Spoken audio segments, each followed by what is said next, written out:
Rahman movies explain में आपका स्वागत है। मूवी की स्टार्टिंग में दिखाया जाता है श्रेक और थियाना के 3 बेटों को जो कि साथ में जंगल में रहते हैं। अब श्रेक एक फैमिली मैन बन गया है जहां वो अपने घर के काम और बच्चों की देखभाल करता है और अब तो किंगडम में लोगों के बीच उसकी इमेज एक डरावने आगर की भी नहीं बल्कि वो एक सेलिब्रिटी जैसा है जिसकी लोग टूर करने के लिए भी देखने आते हैं। पर रोज रोज के वही घर के काम कहीं ना कहीं शार्क को बहुत बोरिंग लग रहे हैं और वो अंदर ही अंदर दुखी भी हो रहा है। वो रात को अपना वांटेड का पोस्टर भी निकाल के देखता है और वैसे ही रोल का एक्टिंग करता है। आज श्रेक और फियोना के बेबीज का फर्स्ट बर्थडे है। उस सब ड्रैगन की सवारी करके फार फार अवे जाते हैं जहाँ उनकी बर्थडे पार्टी होती है। पार्टी में एक बच्चा आया हुआ था जो कि बार बार श्रेक को ट्रोल करने के लिए बोल रहा था। श्रेक के मना करने पर भी वो उसके पीछे ही पड़ गया। श्रेक अपने गुस्से को कैसे भी करके कंट्रोल कर रहा था। अब जैसे ही बर्थडे पार्टी केक आता है उसे खा जाते हैं, इवन कप केक, लॉलीपॉप, सब कुछ। इससे श्रेक बेबीज रोने लगते हैं और साथ ही श्रेक को ट्रोल करने की कोशिश भी कर रहे थे।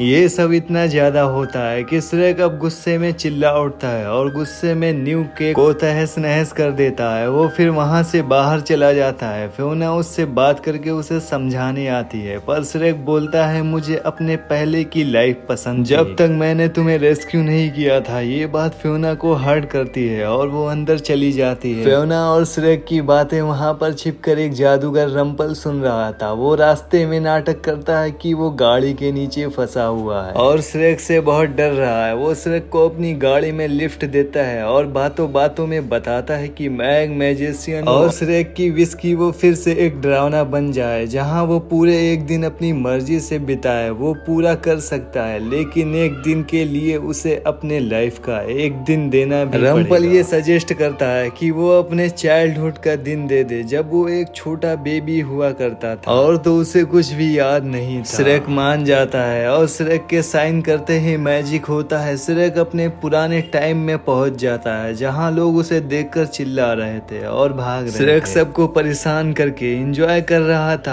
आगे श्रेक के वांटेड के पोस्टर लगे हुए थे और साथ ही फियोना के भी वांटेड के पोस्टर लगे हुए थे। श्रेक ये देखकर घबराता है और जल्दी से घर में जाता है फियोना को ढूंढते हुए और उसके घर में कोई नहीं था और वो खाली पड़ा और लगता भी नहीं कि कोई यहाँ रहता भी था। तभी कुछ विचेस आती हैं और श्रेक को पकड़कर फार फार अवे किंगडम ले जाया जाता है। श्रेक को जिस गाड़ी से ले जा रहे थे उसे डंकी चला रहा था। श्रेक उससे बात करने की कोशिश कर रहा होता है पर डंकी उसे पहचान नहीं रहा था। अब फार फार अवे किंगडम का नजारा बहुत ही अलग है और सब श्रेक से बहुत नफरत कर रहे थे और बाकी अर्गस को वहां बंदी बनाकर मारा पीटा जा रहा था। श्रेक को एक पार्टी से होते हुए रंपल के पास ले जाया जाता है। अब रंपल श्रेक को पूरी बात बताता है जिसमें उसने फियोना के मॉम डैड से भी एक डील पर साइन ली जिसमें किंग और क्वीन ने अपना पूरा किंगडम रंपल को दे दिया था इस शर्त पर कि उनकी सारी प्रॉब्लम गायब हो जाएंगी। पर असलियत में वो ही खुद गायब हो गए थे और अब रंपल ने श्रेक से साइन लिया था तो बजाय इसके कि वो उसके बचपन का कोई दिन लेता वो दिन लेता जिस दिन श्रेक पैदा हुआ। सोचो ना, श्रेक कभी पैदा हुआ और ना ही कभी फियोना को रेस्क्यू करने गया और अब ना ही श्रेक की फैमिली भी एडजस्ट करती है। श्रेक इन सब बातों से काफी गुस्सा होता है और रंपल पर अटैक करने जाता है पर वहां की विचेस उसका प्रोटेक्शन कर रही थी। पर श्रेक एक विच का ब्रूम लेकर और डंकी को लेकर वहां से भाग जाता है। चैनल पे नए हैं, चैनल को सब्सक्राइब, वीडियो को लाइक और शेयर जरूर करें। पार्ट 2 के लिए